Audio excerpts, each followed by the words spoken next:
All right, guys, I am in a 1982 911SC that doesn't look anything like a 1982 SC.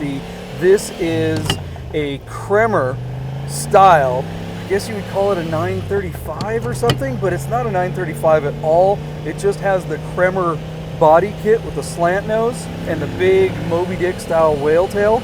But the big thing about this car is the fact that it has an LS3 V8 engine, a Camden tuned LS3 V8 with 490 horsepower. That thing is mated to a G50 5-speed transmission. That transmission was built by our friends at Patrick Motorsports.